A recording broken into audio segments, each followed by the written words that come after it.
migrantes, sobre todo regionales, la internacionalización, bueno, los grandes temas que atraviesan a la universidad. Y en este espacio, bueno, ustedes saben la convocatoria de nuestro primer panel, que está conformado por, los voy a ir pasando a presentar después puntualmente, pero los menciono ahora, Mónica Marquina, en primer lugar, Emilio Jacobiti, Brenda Austin y Juan Carlos Sebretti, que van a ser los panelistas en este primer eje. Lilita, si te parece hacer unas palabras para iniciar antes de iniciar este panel, te doy la palabra. Sí, con mucho gusto. En nombre de la Fundación ALEM, agradezco enormemente a todos los que están comprometidos en estas jornadas que tienen la finalidad de que nosotros vayamos desde la Unión Cívica Radical, vayamos reflexionando y llegando a un diálogo, digamos, informado a lo largo de distintas jornadas para llegar finalmente a acuerdos generales sobre lo que nosotros entendemos tiene que ser la Universidad Argentina del futuro. Es muy importante que nosotros nos demos cuenta de la importancia que tiene, valga la redundancia, esta actividad, porque nos va a poder permitir construir consensos. Y bueno, la virtualidad la aprovechamos para poder llegar a todo el país, a todas las universidades, y hacer que, bueno, quienes militamos en el radicalismo universitario, tanto en la docencia, la no docencia, como en el ámbito estudiantil, podamos juntarnos para pensar en conjunto. Esto es algo que hace muchos años que no hacemos, y que es muy importante que hagamos que lo hagamos, porque son tiempos difíciles, políticamente difíciles, y nosotros tenemos la obligación de unificar un discurso político a los fines de defender nuestros principios reformistas en la universidad, y para eso tenemos que estar todos unidos y articulados en un discurso común. Así que bueno, celebro la actividad, agradezco a Verónica su disposición y a cada uno de los que van a integrar el panel. Muchas gracias y bienvenidos todos, y también los que van a los que participan escuchando y luego preguntando. Gracias. Está presente también en la sala Albor Cantar, diputado nacional, que también, a quien también le damos la palabra para dar una bienvenida y una breve introducción a esta actividad. Niki, ¿estás por ahí?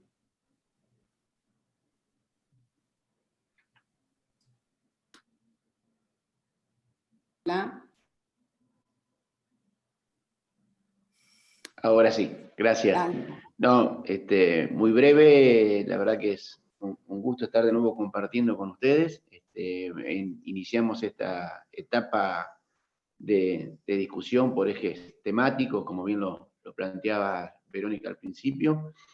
Recordamos que a partir de mañana y hasta el 21, si no me falla la memoria de este mes, se van a estar realizando las 5 reuniones regionales con los mismos ejes temáticos, de los cuales vamos a intentar ir sacando las conclusiones que podamos volcar en un papel que nos sirva tanto para quienes tenemos funciones legislativas, como para quienes están en el sistema universitario, como gestores del sistema universitario, como militantes en el sistema universitario. Y hoy, bueno, es un gusto porque van a estar en el panel dos amigos y colegas diputados y diputadas, como Jaco y Brenda, y Moni Marquina, que tuve el gusto de compartir esos 2 primeros años en la Secretaría de Política Universitaria, en nuestra primera parte de la gestión en el gobierno anterior, y por supuesto Juan Pablo, el secretario general de la Franja, que bueno, la Franja creo que es el núcleo aglutinante que que nos reúne a todos. Así que, sin más, y desearles a todos un buen encuentro, no los demoramos más, así cuanto antes entramos en tema. Un abrazo para todos y todas. Bueno, muchas gracias.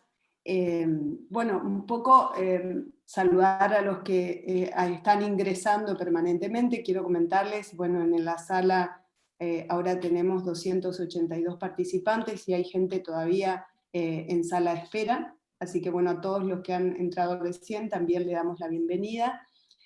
Muy importante convocatoria que creo que habla de, bueno, del compromiso que tenemos con el sistema universitario y con ver la universidad hacia el futuro. Quería explicarles un poco, comentarles un poco la mecánica de esta tarde. Cada panelista va a tener 15 minutos para su exposición, que vamos a distribuirlos de la siguiente manera. Una ronda de 10 minutos y luego otra ronda para después poder abrir la participación a todos los asistentes y a las preguntas que por favor les pido formulen por escrito al chat y yo las voy a pasar a los panelistas a medida que vayan ingresando cuando termine o cuando concluya cada una de las rondas. Así que si les parece bien, vamos a darle la palabra en primer lugar a Mónica Marquina. Mónica Marquina es docente investigadora en temas de educación, con larga trayectoria, doctora en educación superior y actualmente miembro de la CONEAU. Su currículo es mucho más amplio, pero bueno, en aras de la brevedad y para poder aprovechar este tiempo, bueno, Mónica, un gusto presentarte y es tuyo el auditorio. Bueno, hola, ¿cómo les va a todas y todos? La verdad que bueno, es un placer estar compartiendo en este primer eje. Este es un eje que focaliza en el sistema, en el gobierno y la coordinación de un sistema, bueno, que es muy complejo, pero quiero encuadrar y un poco recuperar lo que se acaba de decir antes, que bueno, este encuentro es uno de los encuentros que nos esperan de los tantos, en donde el reformismo se junta y que expresa lo que es una universidad crítica, ¿no? Una universidad que crece y se va consolidando a partir de la discusión y la reflexión, y este es el sentido de esta iniciativa, y no tengo duda que va a ser también el sentido de cada una de las regiones que da lugar a este panel disparador, a partir del cual esperamos que puedan discutir, reflexionar. Algo nos caracteriza, que acá no se baja línea, acá todos hablamos, todos discutimos, todos opinamos y probablemente no de la misma forma, pero tratando de llegar a algunos acuerdos con una identidad que tenemos, que es la del reformismo, ¿no? Pensar, aprender, discutir, ver cómo mejorar en una construcción conjunta es lo que es el reformismo, y por eso, bueno, yo me siento muy orgullosa y muy feliz de formar parte de este encuentro, de este grupo y también de este panel. Yo, bueno, voy a hacer algo bastante simple, pero me parece que quizás ayude a disparar el panel. Este es voy a ir alimentando un gráfico que un poco va a acompañar a estos 10 minutitos que tengo yo para hablar, ¿no? Nosotros hace muchos años, ¿sí? Incluso desde la apertura democrática, teníamos una realidad, y que era un sistema en donde había universidades y había un Congreso Nacional, que era el que daba un marco, ¿sí? Me acuerdo de la ley de normalización, y después el presupuesto, todos los años. Este era un poco el sistema universitario que nosotros teníamos. Y que a partir de los 90, ay, ¿qué pasó? Esperen que no me anda el pase de un segundo, a ver si lo puedo arreglar.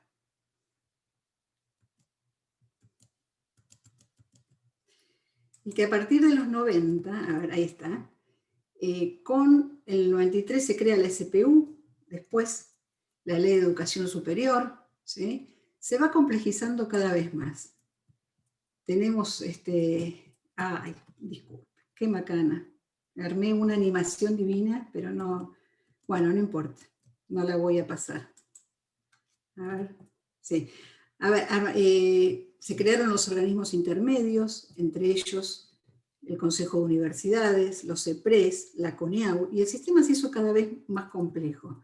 Tan complejo que, por ejemplo, ese presupuesto que el Congreso Nacional le daba directamente a las universidades, empieza a tener otra forma de organización, en donde hay una parte distribuida y otra parte de distribuir. Esa parte de distribuir por parte de la SPU es la que le permite a la SPU desarrollar programas que de alguna manera inciden, ¿sí? Y abren ventanillas para que las universidades respondan, ¿sí? Apliquen y obtengan recursos adicionales. Por el otro lado, el Consejo de Universidades lo que hizo fue juntar a dos ámbitos que ya existían, el CIN y el CRUB, con una tradición, pero que también comienza a complejizarse porque en ese ámbito se empiezan a tomar algunas decisiones que están enmarcadas en el nuevo contexto. Pienso en los estándares de acreditación, pero en muchas otras decisiones que de alguna manera colocan también y hacen más complejo el funcionamiento de sus componentes, tanto del CIN y del CRUB. Algo interesante en el CIN es que además también complejiza su funcionamiento, no solo porque hay más instituciones, cada vez más a partir de los 90 hasta la actualidad, sino porque internamente empiezan a haber mesas de trabajo en comisiones, en donde funcionan redes, y en donde también pasan cosas, se definen agendas que por algún surgen de las universidades, pero que también de alguna manera definen o le ponen agenda a la Secretaría de Políticas Universitarias sobre posibles salidas, políticas, programas, etc.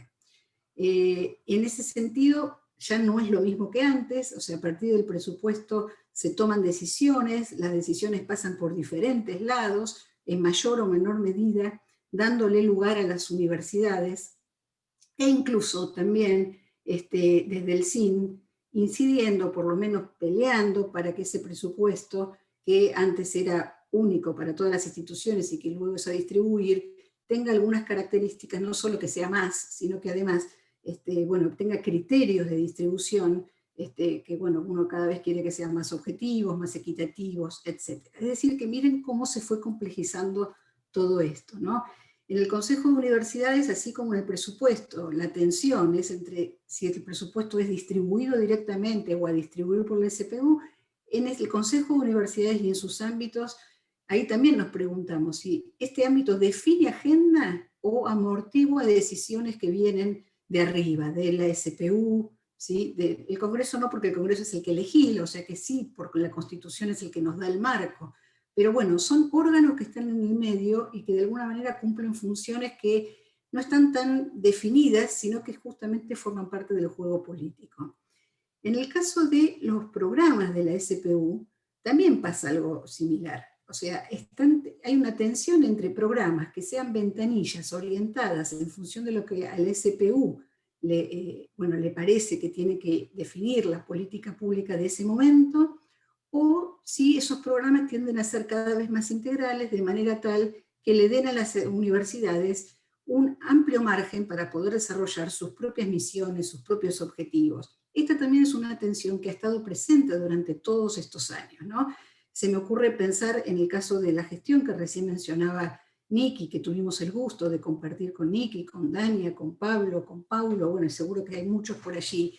Estas eran discusiones permanentes, ¿no? ¿En qué medida una SPU abre millones de ventanillas a partir de las cuales direcciona lo que tienen que hacer las universidades, o si se trata además de ir buscando cada vez más, y sé que es difícil, pero ir tratando de avanzar en programas lo más integrales posibles, de manera que le den a las universidades espacios para que desarrollen sus propias misiones y una autonomía real. Algo similar pasa con la CONEAU, que después si quieren me puedo detener en los otros 5 minutos específicamente, en la medida bueno, que tengo el gusto de participar del directorio. Los programas, estos de la Secretaría, por un lado, son consecuencia de los resultados de CONEAU para el mejoramiento, pero por otro lado esos programas integrales a los que se debería apuntar para facilitar el desarrollo de las instituciones, podrían surgir de las propias evaluaciones institucionales, las evaluaciones externas que son integrales. O sea que aquí también hay una tensión dentro de este otro organismo intermedio, entre si es un organismo que lo que hace es controlar el cumplimiento de estándares, de medidas, o también, y por eso no puse versus, porque esto sí es un continuum, tiene que ayudar a aportar a la mejora, y esa mejora, en la medida que sea institucional e integral, mucho mejor. En ese sentido, un organismo de evaluación que apunte a la integralidad también estaría ayudando a que las universidades desarrollen sus propios planes de desarrollo de mediano y largo plazo. Y entonces aquí hay otra tensión por parte de todo este entramado que se constituye entre si las universidades, ante este contexto, lo que hacen es gestionar el corto plazo, el día a día, o lo hacen en el marco de planes de desarrollo integrales. Esto va a depender si todo este encuadre se lo facilita o no se lo facilita, y por supuesto también va a depender de la propia voluntad de las instituciones y de la capacidad de liderazgo de quienes las conducen de poderlo desarrollar. En este sentido tenemos muchas variedades y, por suerte, dentro de lo que es nuestra tradición reformista, las instituciones universitarias que mejor han avanzado en esta idea de planes de desarrollo cada vez más integrales justamente son las que venimos conduciendo hace tiempo. Respecto de los CEPRES es otro gran interrogante, ¿sí? Se crean en los años 90 con la idea de coordinar las regiones, incluso articular con las provincias, en lo que sería la educación superior terciaria no universitaria, y acá siempre también hubo un problema en lo que es la articulación y la vinculación entre los gobiernos provinciales y las instituciones, las universidades que forman parte de la misma región. Esto tiene que ver por cuestiones políticas, del color político, del momento, de las instituciones y de las jurisdicciones, pero que hizo también que durante un tiempo funcionaran en los 90, ya en la época del menemismo, durante todo el kirchnerismo casi no funcionaron, y en el último tiempo, en la gestión de Cambiemos, se trató de revitalizarlos, y desde los cuales se pudo obtener tarea muy interesante. Recuerdo en este momento la identificación de áreas de vacancia que podrían dar lugar a la creación de nuevas carreras. Es decir que aquí también hay otro órgano intermedio. Te ¿Ya queda terminás? un minuto.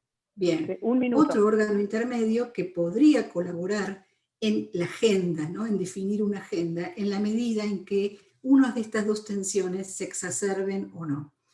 Es decir, que en realidad todo esto de alguna manera nos hace preguntar si la agenda universitaria en este contexto tan complejo, ¿sí? Si uno lo compara con el 83, es una agenda que se define de afuera hacia adentro, ¿sí? El Congreso o la Secretaría hacia las instituciones, o si de alguna forma nosotros como instituciones, a través de estos organismos y potenciando aquellos aspectos de las tensiones que fortalecen la autonomía, podemos definir una agenda hacia arriba y podemos incidir en ella.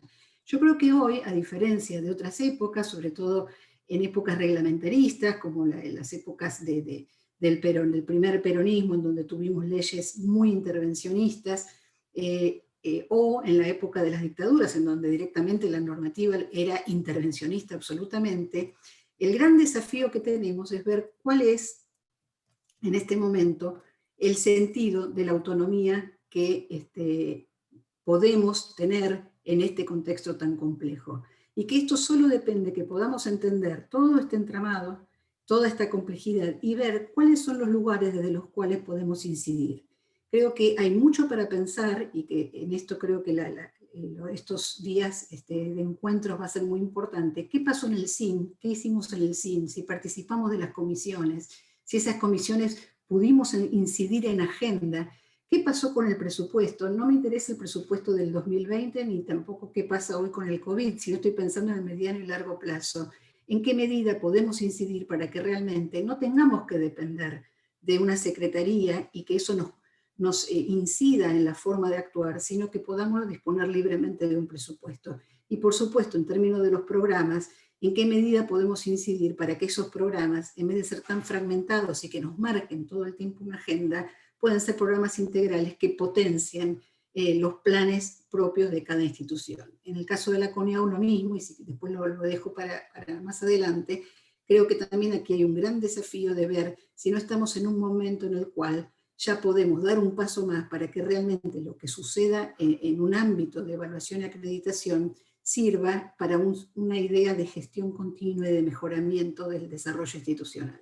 Lo dejo acá simplemente para dar el marco general, a partir de la cual me imagino que cada uno de los que sigan van a hacer algún énfasis en alguno de estos puntos, pero esta es la gran complejidad que tenemos adelante y el desafío para pensar en la autonomía hoy, en la actualidad. Gracias. Muchas gracias, Mónica. Bueno, ahora le vamos a dar la palabra a Emiliano Jacobiti. Emiliano es diputado nacional, vicedecano de la Facultad de Ciencias Económicas de la Universidad Nacional de Buenos Aires. Fue presidente de la FUA. Emiliano, tu auditorio.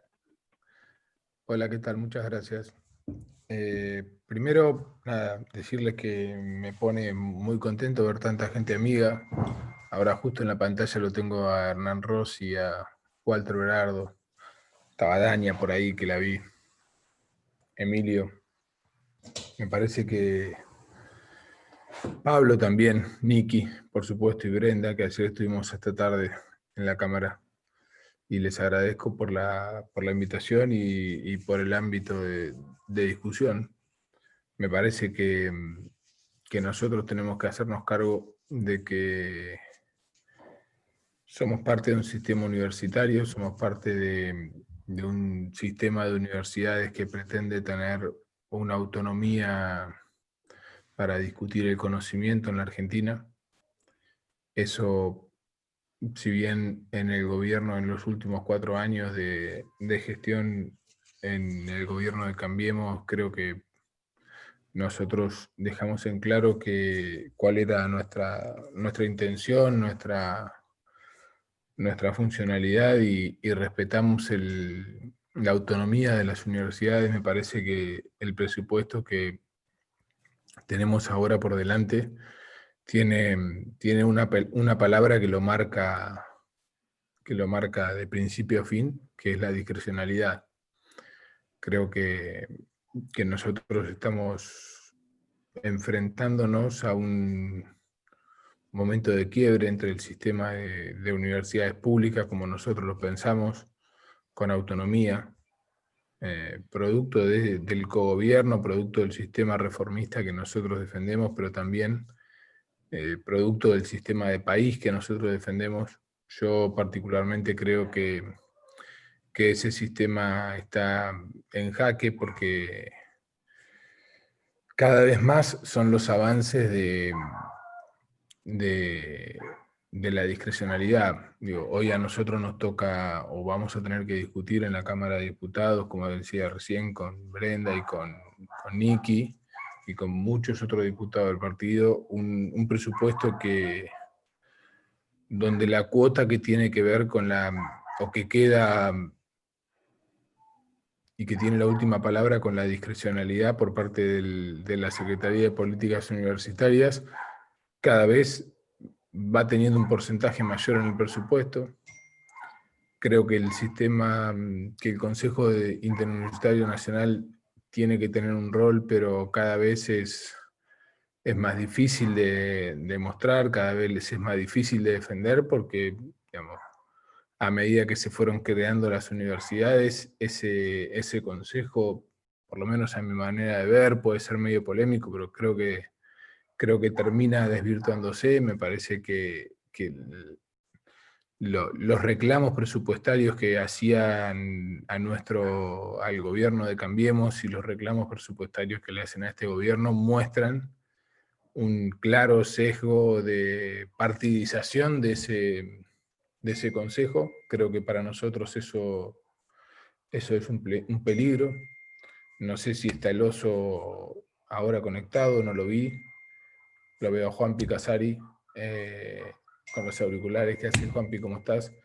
Pero me parece que el oso, me parece que Juanpi Sebrelli, que la Federación Universitaria Argentina va a tener un rol muy, pero muy importante, porque es un ámbito que permanentemente está en contacto con los estudiantes, que defiende la autonomía universitaria, y yo creo que en alguna medida eso va a ser algo que vamos a tener que defender en la Cámara de Diputados, porque va a ser algo que está severamente cuestionado, como está severamente cuestionado muchos aspectos del federalismo argentino, y también lo tenemos que discutir desde las provincias, pero creo que, o particularmente yo soy de los que creen que la autonomía, independientemente de los ámbitos decisorios que nosotros tengamos dentro de cada una de las universidades, también tiene que ver con el financiamiento, porque nadie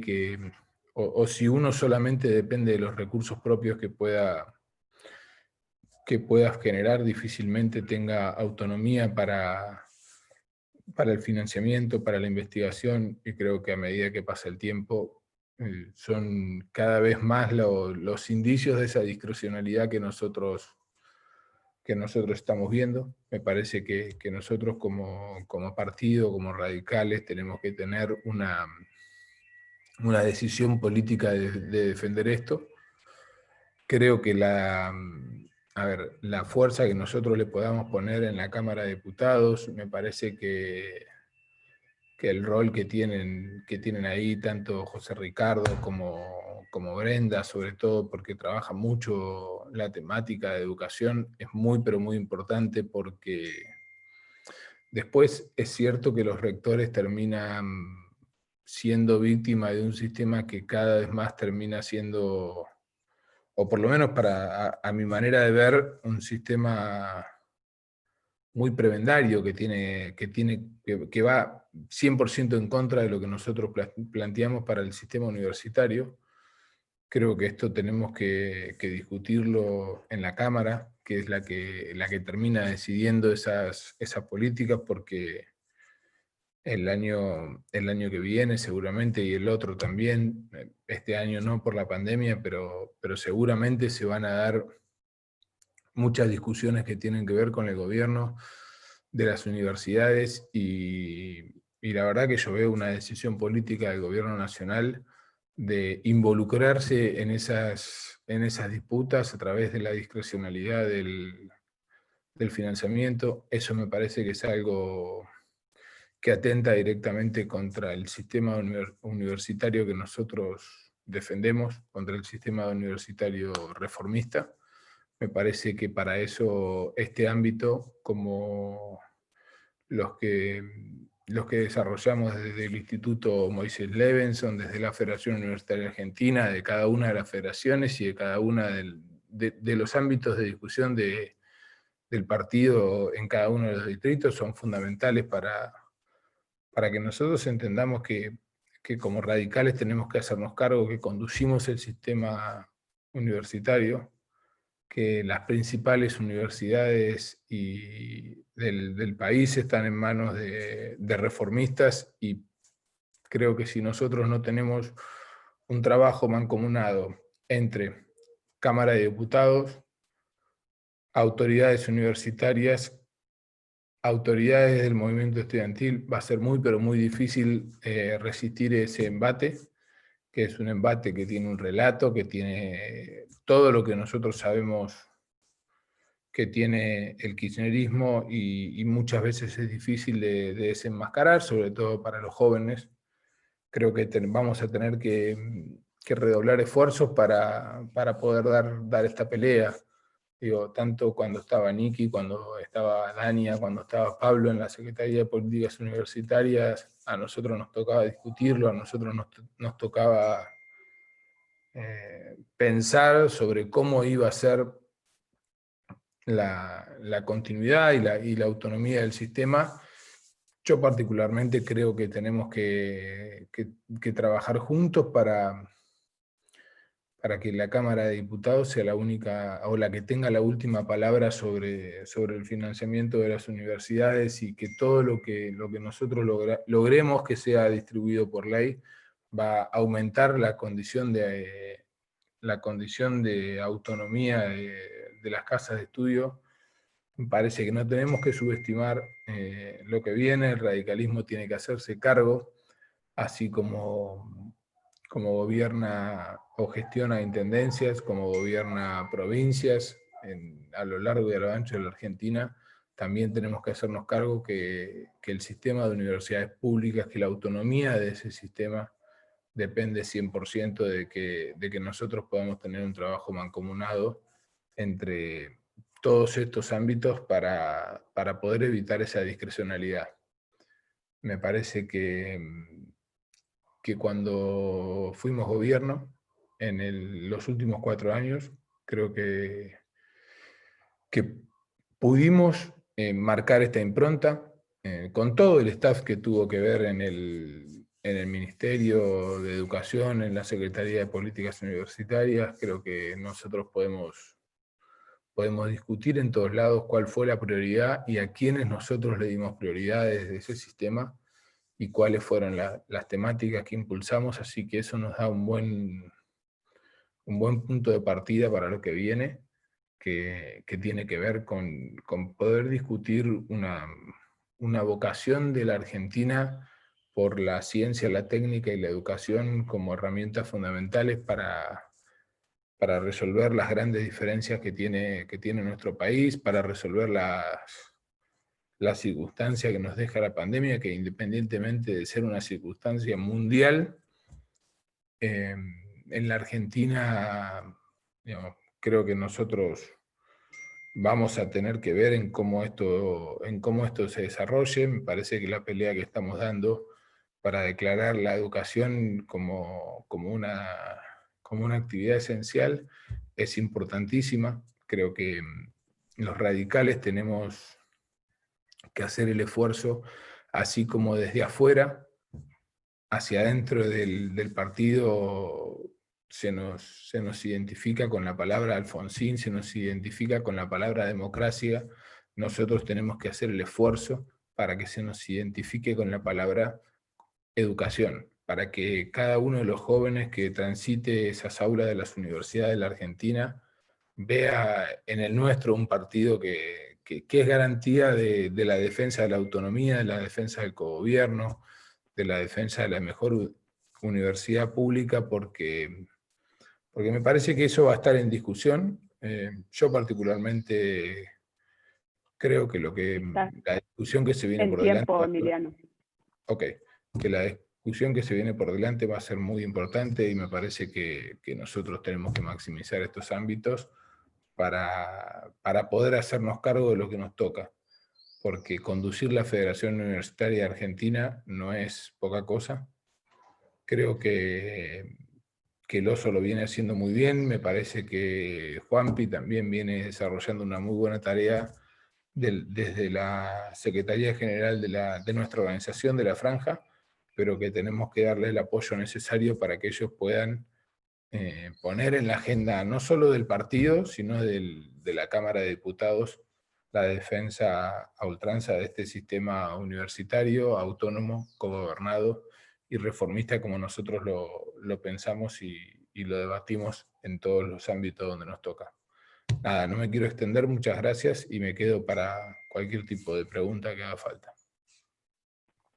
Muchas gracias, Emiliano. Vamos a pasar la palabra ahora a Brenda Austin.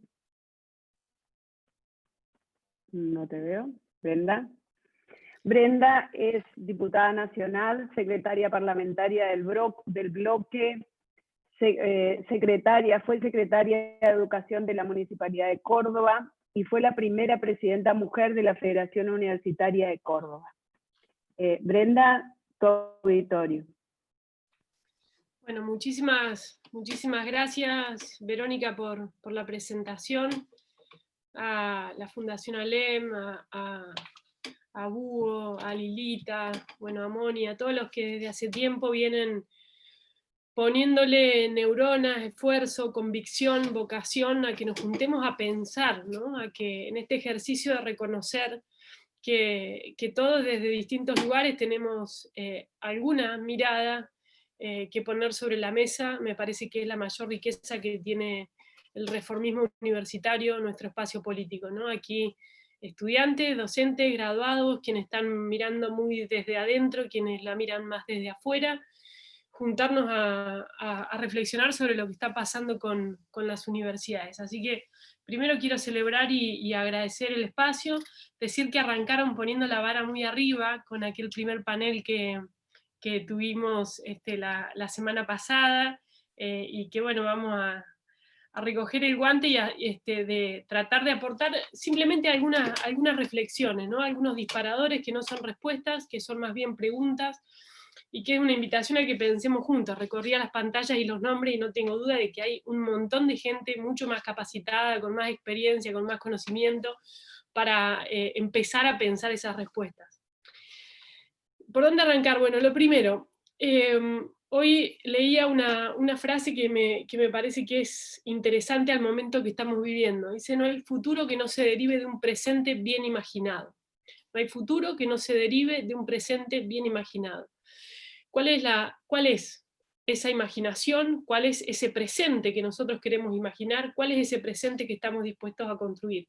Y decía, cuando estábamos ahí compartiendo algunas palabras al inicio de la reunión, decía que es un poco un mal día, ¿no?, para hablar de la Universidad del Futuro. Venimos con Jaco, con Niki, la veía José Mendoza, bueno, varios de quienes integran nuestro bloque de diputados, de una sesión en la Cámara de Diputados donde pasaron dos cosas.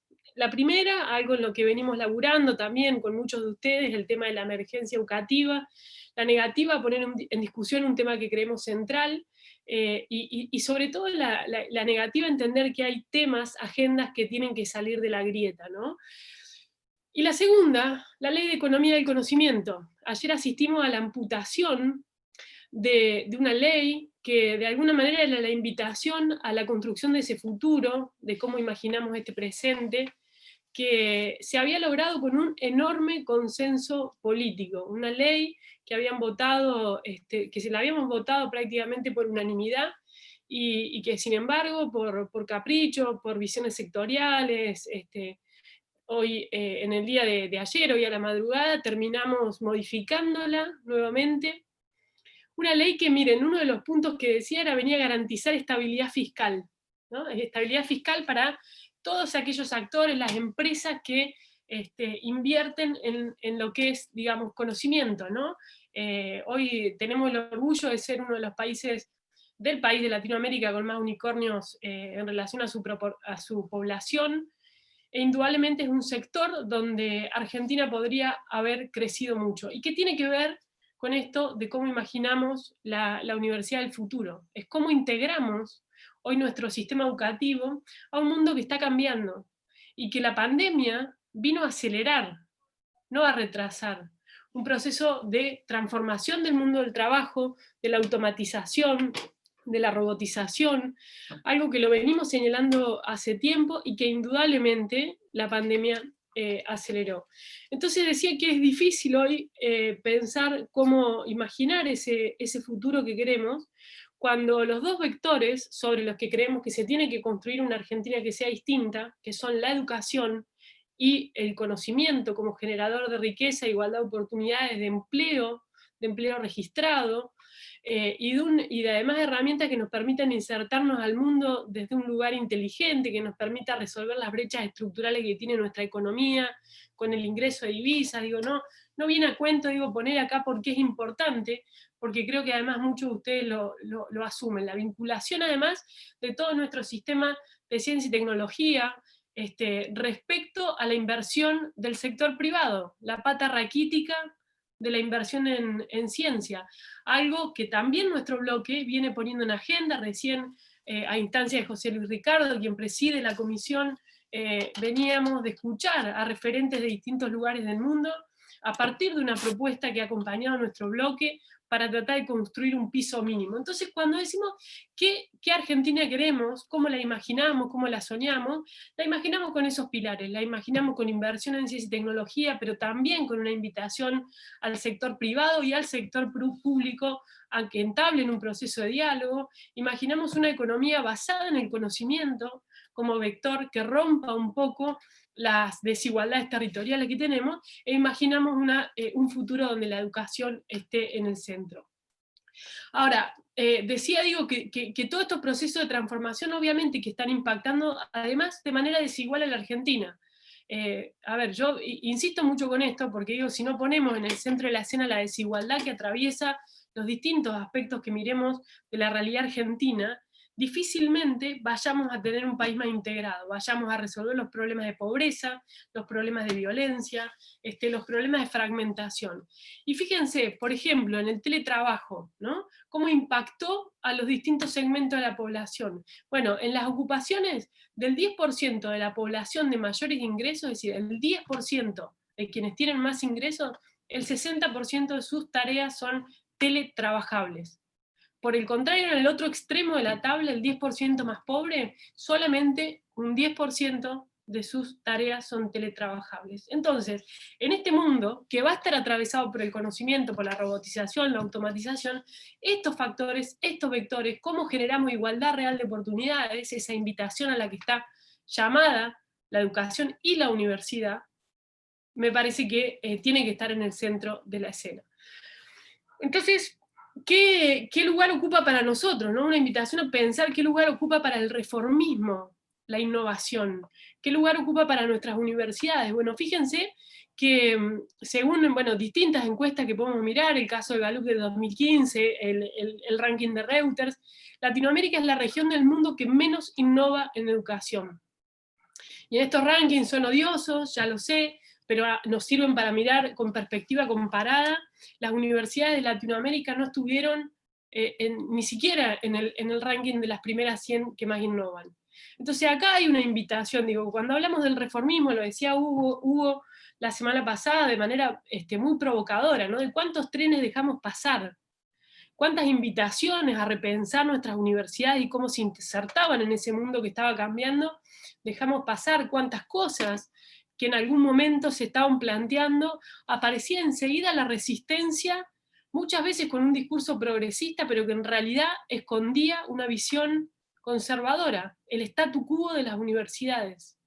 Y entonces lo que está pasando en ese gráfico que nos invitaba Moni, con mucha claridad a pensar en la trama institucional de los actores que están en el sistema, es que la respuesta a su pregunta de dónde viene, ¿no? Es decir, de dónde viene el proceso de cambio, si es de afuera hacia adentro o de adentro hacia afuera, depende de quién tome la iniciativa.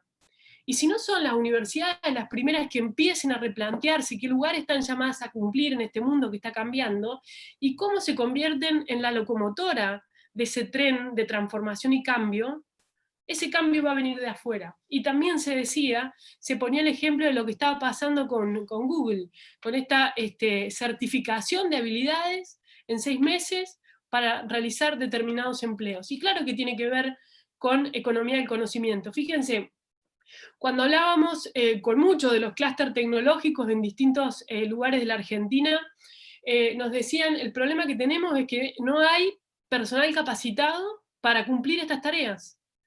El listado de programadores que quedaron vacantes en la Argentina, en una Argentina que tiene enormes problemas de empleo, donde además uno de los puntos que discutíamos, no en esta ley amputada, sino en la de los años anteriores, uno de los puntos que discutíamos era que las empresas recibían los beneficios cuando aumentaban su planta de empleados. ¿Y qué decían las empresas más chicas? No vamos a poder cumplir con eso, porque como en realidad el mercado al que tenemos que aspirar, las personas capacitadas son tan poquitas, nos las van a llevar las grandes. Fíjense, en una Argentina que tiene enormes problemas de empleo. Entonces, ¿qué lugar está llamada a cumplir la universidad ahí?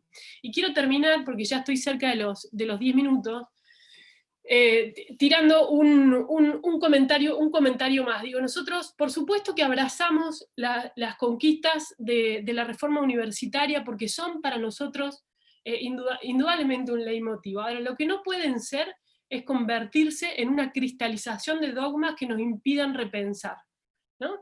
Entonces hay un montón de aspectos que yo creo que son relevantes en esta transformación que tenemos que pensar. Primero, cómo nuestra autonomía no es solo en defensa de nosotros mismos, sino como un modo de la defensa de la libertad de pensamiento, ¿no? Su primera invitación. Es para eso la autonomía.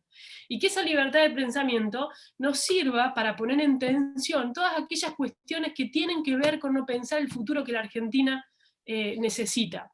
En segundo lugar, y ahí ya y concluyo con esto, ¿qué paso estamos dispuestos a dar para esta idea de la autonomía institucional, además, empezar a ponerle un condimento que tenga que ver con la autonomía del individuo, con la autonomía del individuo en el desarrollo de sus propios saberes, algo que por ahí en los próximos 5 minutos podamos conversar un poquito más, que tiene que ver con la trayectoria de los créditos, que tiene que ver con pensar la movilidad, que tiene que ver con articular los sistemas formales con lo informales, que tiene que ver con mirar lo que está haciendo Google para ver cómo lo articulamos con lo que pasa en el territorio, que tiene que ver con cómo las universidades populares se vuelven receptores de eso que se hablaba recién, las áreas de vacancia y la generación de empleo para esas áreas de vacancia, y con dinamismo en un mundo que está llamado a transformarse. Cierro diciendo, o arrancando por cómo empecé, con esa frase: no hay futuro que no se derive de un presente bien imaginado.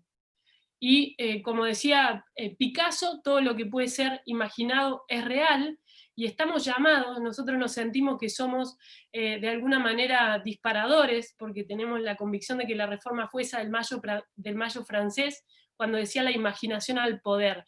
Entonces nos hagamos cargo de nuestra tradición, nos animemos a reinventarnos, nos animemos a pensar qué necesita la Argentina en este siglo y qué puede hacer la universidad para ser la locomotora que esté en el tren de ese proceso de transformación.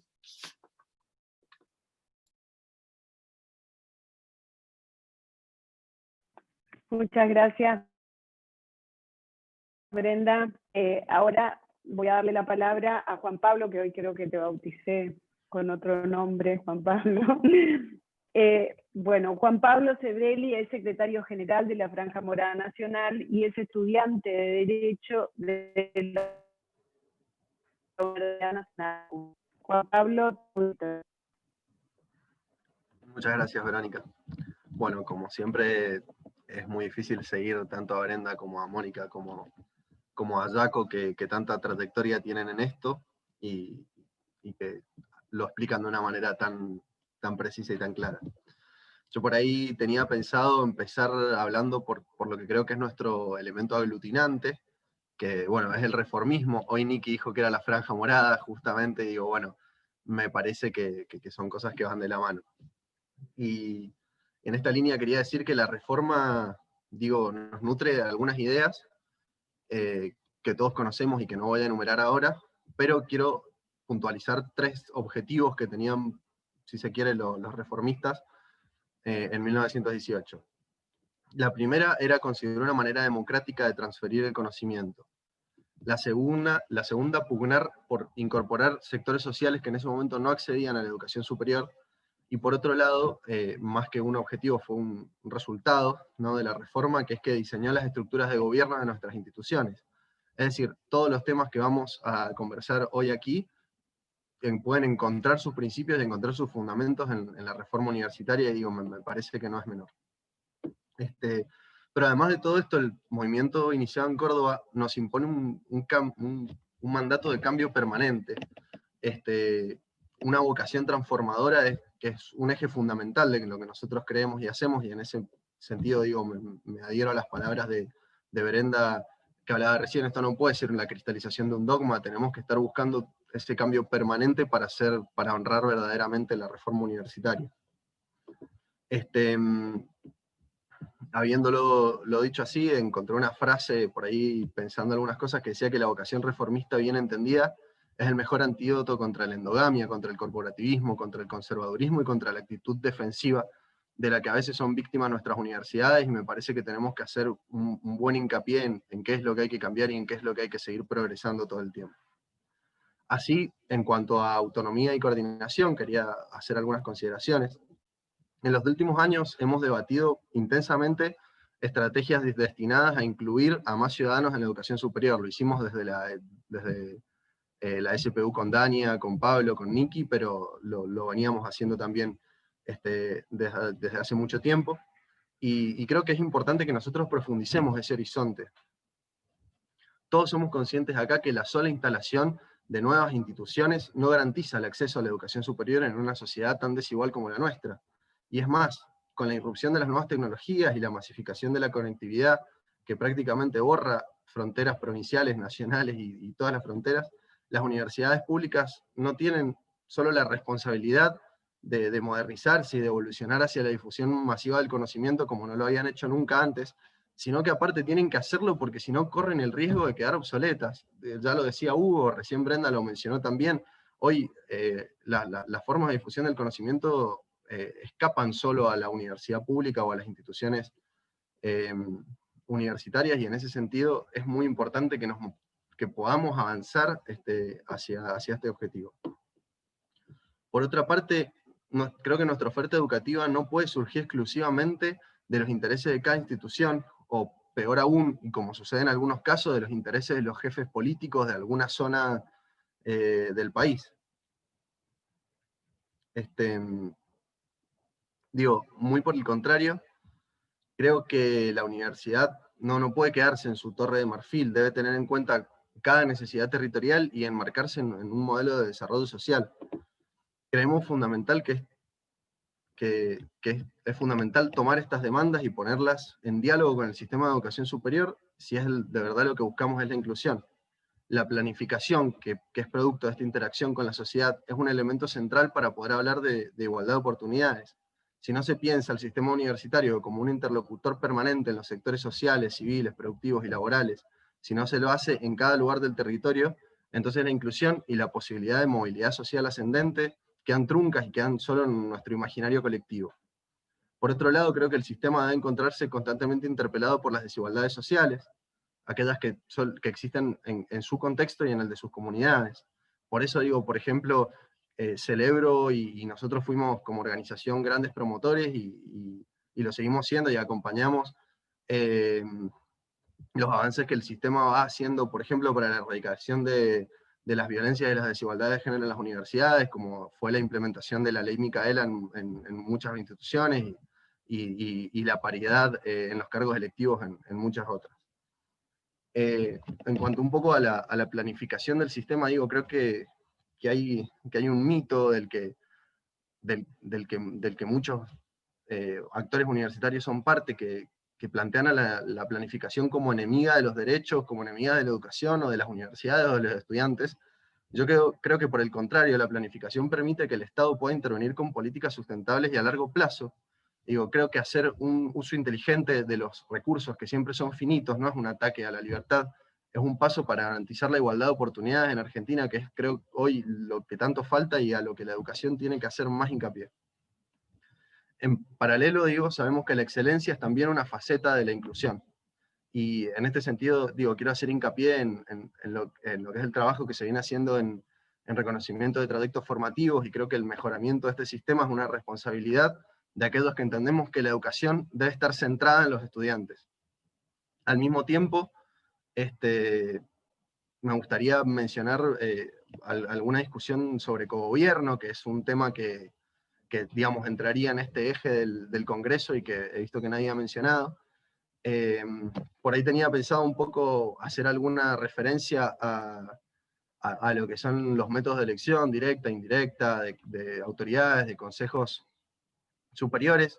Creo que eso lo tenemos que conversar, pero voy a elegir hacer hincapié en otra cuestión, que es algo que nosotros planteamos como estudiantes desde que existe prácticamente la Ley de Educación Superior, pero que creo que hoy se hace mucho más importante, que es empezar a discutir la composición de los consejos. Digo, hoy cuando los cambios sociales y los cambios tecnológicos ya no toman décadas, sino que toman meses, creo que es necesario más que nunca fortalecer la participación estudiantil en los órganos de gobierno, ya que el claustro estudiantil es el único claustro que de manera natural está en constante renovación y en constante cambio. Y esto es algo, bueno, como decía, que nosotros planteamos desde que existe la ley, pero que hoy para mí está muy intensificado, y quiero dar un ejemplo para ilustrar esto. A lo largo de la pandemia, todas las facultades, todas las universidades, por lo menos las reformistas, porque hay algunas que todavía se niegan a avanzar con exámenes virtuales, han tenido que aprobar protocolos para los exámenes virtuales. Y en la gran mayoría de los casos, si no en todos los casos, son o los consejeros o las consejeras estudiantiles o las mismas agrupaciones los que han planteado, diseñado e impulsado esos protocolos. Digo, la rápida respuesta que dieron las universidades a la pandemia y que las dejó tan bien posicionadas frente a la sociedad, que fueron una de las únicas instituciones que pueden decir reaccionamos rápido, seguimos funcionando en virtualidad en pandemia, digo, casi de la misma manera o de la mejor manera posible, no surgió ni de los funcionarios, ni de los docentes, ni de la autoridad universitaria, surgió de los estudiantes, y surgió de los estudiantes que participan en política, y surgió de la Franja Morada. Entonces, me parece que es importante que pongamos sobre la mesa el tema de la composición de los consejos y de los órganos de cogobierno universitario. Por último, quiero cerrar con una frase de Ortega y Gasset, que decía que la reforma universitaria no puede reducirse ni siquiera consistir principalmente en la corrección de abusos. La reforma es siempre creación de nuevos usos. Y digo, me parece que haciendo esto y estando acá y discutiendo lo que estamos discutiendo, nosotros estamos cumpliendo con el mandato de los reformistas en su concepción más profunda. Hace más de 100 años, los reformistas cordobeses protagonizaron una gesta que implicó ni más ni menos que la concreción efectiva de las aspiraciones de la Ley 1420. Encararon la tarea que su tiempo les impuso, y yo quiero convocarlos hoy, desde la confianza que me genera este grupo de trabajo, digo, tan amplio, tan interdisciplinario y con tanta trayectoria como tiene, a que nosotros pensemos juntos cómo hacer nuestra parte en el tiempo que nos toca. Bueno, sin agregar mucho más, me parece que quiero terminar celebrando esta instancia. Me parece que vamos por el camino correcto, que al final de este congreso vamos a poder tener las herramientas que nos permitan poder plantearnos justamente la universidad del futuro y también tener una estrategia para concretarla. Bueno, muchas gracias, Juan Pablo. Estamos en tiempo. Hay una pregunta que voy a leerla previo a darle la palabra por los 5 minutos restantes a los panelistas. Si alguien quiere hacer una pregunta, reitero, lo pueden hacer a través del chat y yo las puedo leer a los panelistas. La primera pregunta es de María Paz de León. Quisiera preguntar a Brenda cómo ve la necesidad de articular la formación docente con la universidad como herramienta para brindar un tránsito parcial o total de los futuros docentes para elevar la calidad. Si les parece, ¿querés contestar, Brenda, y alteramos el orden, o empezamos con Mónica y después hacer la contestación, como les parezca?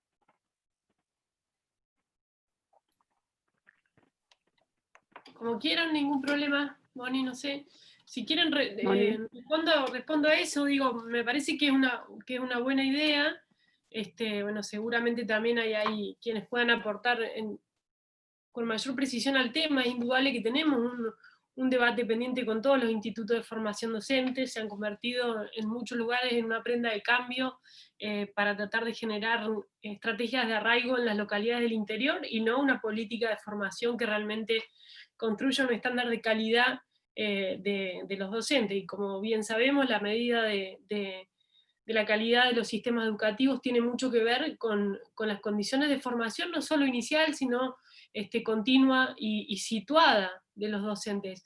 Entonces creo que ahí hay un debate que está piola, digamos, para profundizarlo, de las facultades que tienen que ver con ciencia de la educación. Pero me parece bueno, cuando leía la pregunta, me acordaba de una experiencia.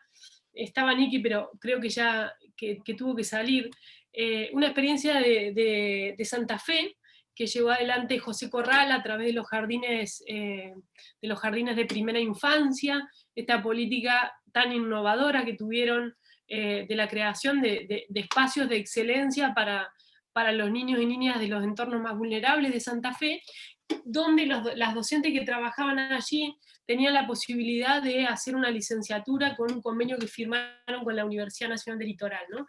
Me parece que una idea interesante, digamos, que vincula un poco esto que hablábamos, es decir, el reconocer que tenemos que involucrarnos con los problemas que tenemos en el territorio, obviamente con saber que la educación en la primera infancia, el aprender a aprender, es clave para romper la reproducción de las desigualdades en términos educativos, y que ahí esté llamada la universidad a complementar, a cumplir una tarea donde era ganar, ¿no? Las docentes de nivel inicial, las maestras jardineras salían con su licenciatura, el municipio generaba un incentivo para esa formación docente y mejoraba la calidad, de modo que me parece que es una buena estrategia.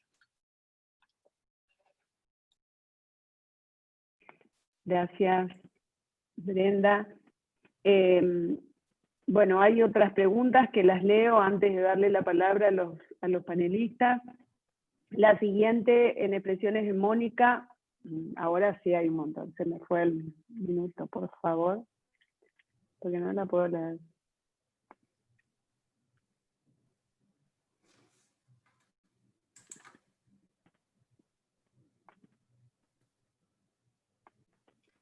Bueno, tengo una pregunta para Mónica.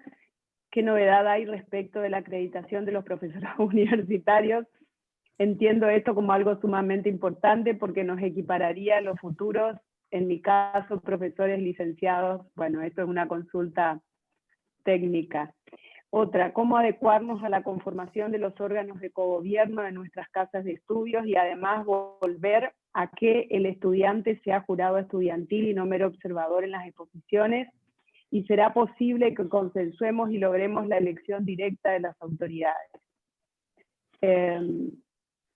Otra pregunta, en las expresiones de Mónica pareciera rescatar que algunas universidades que han hecho bien los deberes en el marco de la Ley de Educación Superior, pero pregunta, ¿vale la pena, vale aferrarse a una ley que surgió en un contexto particular y totalmente contrario al modelo reformista? Pregunta.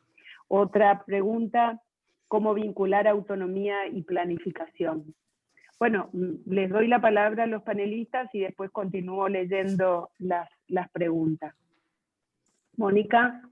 Sí, bueno, voy a tratar de responder, pero además terminar de algunas cosas que me quedaron pendientes. Las preguntas, la verdad que son muy interesantes. Voy a empezar con la pregunta de eso de aferrarse a la ley. Yo lo que traté de mostrar es que cómo hoy todo es tan complejo y defender la autonomía no es lo mismo que defenderla hace unas cuantas décadas atrás, con lo cual, en realidad, cuando hablé de esas universidades, hablé de la buena forma en que esas universidades, pese a este contexto tan complejo, habían logrado fortalecer su autonomía. La verdad que respecto de la ley, es para pensar qué ley queremos, pero creo que hay que ir mucho más allá, porque nosotros como reformistas queremos una ley chiquita, una ley que ni siquiera nos diga cómo es la forma de elección del rector. Eso depende de las autonomías universitarias. Entonces, pensar la universidad del futuro y es ir mucho más allá de una ley.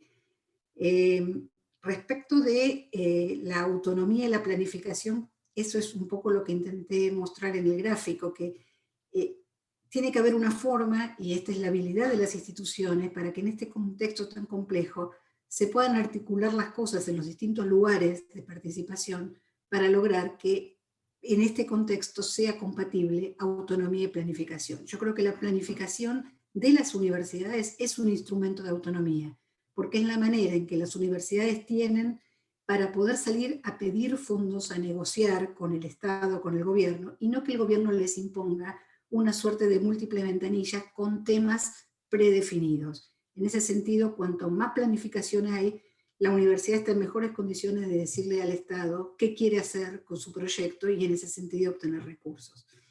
Yo quiero rápidamente y muy breve, en este panorama que había mostrado, focalizarme en un espacio que es el espacio de la CONEAU, ¿sí? Hay una pregunta de esto, pero creo que la pregunta debería ir un poco más allá, sobre qué queremos de espacios de este tipo. Y dado que se nos ha asignado rol en estos espacios desde el partido, me parece que es fundamental, al menos en 2 minutos, poderles decir cuál es mi diagnóstico y cuál es, creo, los posibles caminos que tenemos para pensar al futuro. Y creo que hay que hacer lo mismo con el CIN, con el Consejo de Universidades, con los CEPRES y con todos estos ámbitos que estuve marcando, y esto debería ser el debate. En el caso de la CONEAU, creo que en todos estos años La CONIAU realizó un trabajo ordenador, veníamos de una tendencia de creación de universidades privadas menemistas imparable, y de alguna forma la CONIAU pudo ordenar, pudo limitar, pudo establecer cuáles son las condiciones mínimas para que el sector privado creciera, pero para que también las carreras, sobre todo las de riesgo, pudieran tener niveles mínimos aceptables de calidad, ¿no? También fue una ayuda para muchos rectores, ¿no? de decisiones que no les daba el cuero para tomar internamente. Les vino muy bien los procesos de evaluación y acreditación para decir esto es lo que nos piden y en ese marco poder realizar algún tipo de transformaciones. En el nivel internacional creo que también nos ha ayudado mucho a tener parámetros de calidad, y creo que también ha sido muy importante para un diagnóstico institucional. Hoy todas las universidades que pasaron por una evaluación externa, 1, 2 o 3, tienen un panorama de en qué situación están.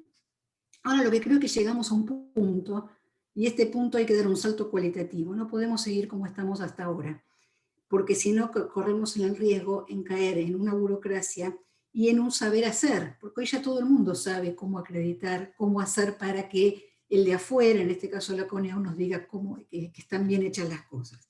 Y creo que este próximo paso es lo que decía Brenda, pero aplicado a la CONIAU, es innovar, ¿sí? Y cuando decimos innovar, es pensar, ¿qué hacemos ahora? Una universidad que ya pasó por 3 estados de evaluación externa, ¿tiene que hacer un cuarto? ¿Tiene que hacer un quinto? Una carrera que ya de posgrado, que se acreditó 3 veces, ¿tiene que seguir haciendo lo mismo? O sea, creo que estamos en un punto en que hay que pensar otras cosas, un salto cualitativo. Las carreras del 43, ¿tenemos que seguir ampliando más carreras del artículo 43 reguladas por el Estado? ¿O tenemos que pensar en otras cosas? Para que esto suceda, para innovar, las organizaciones tienen que refrescarse, tienen que ser dinámicas y oxigenarse. Y para eso, lo peor que nos puede pasar es que no haya recambio en sus autoridades, ¿sí? Nosotros tenemos una CONIAU que ha mantenido sus autoridades durante muchísimos años, diría una década.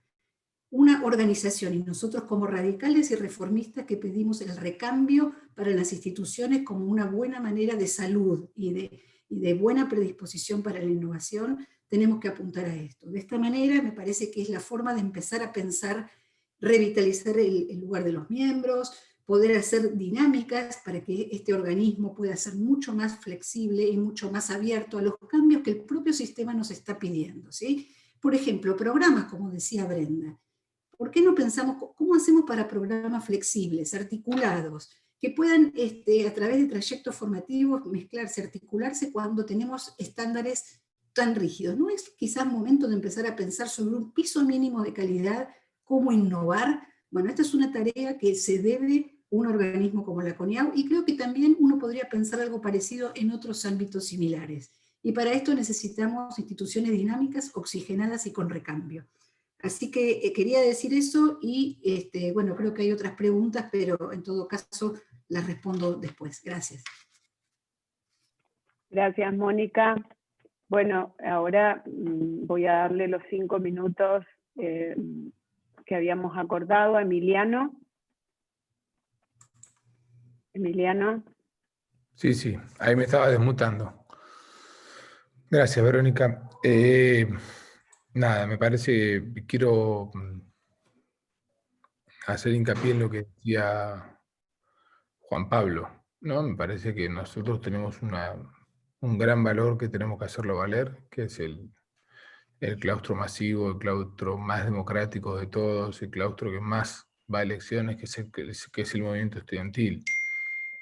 Me parece que nosotros desde ahí tenemos que construir un nuevo sistema de representación. Yo creo que tenemos que hacer lo imposible para entre el movimiento estudiantil y la Cámara de Representantes discutir otra distribución presupuestaria. Me parece que no... A ver, creo que los ámbitos de discusión están bien, los programas de discusión, los programas de acciones también, de investigación, pero lamentablemente me parece que nosotros vamos a ir a un escenario donde lo cuantitativo pesa demasiado. creo que no es bueno para el sistema, creo que no es bueno para los resultados, pero es con los que nos vamos a tener que chocar, y creo que nosotros tenemos que darle el rol que tiene que tener el movimiento estudiantil y la Cámara. Me parece que la diferencia que hace nuestra organización política, a diferencia del resto, es que tiene un correlato entre quienes están en los centros de estudiantes, quienes ponen la cara todos los días en las facultades, y quienes estamos en la Cámara y quienes tenemos que discutir cómo se va a asignar el presupuesto.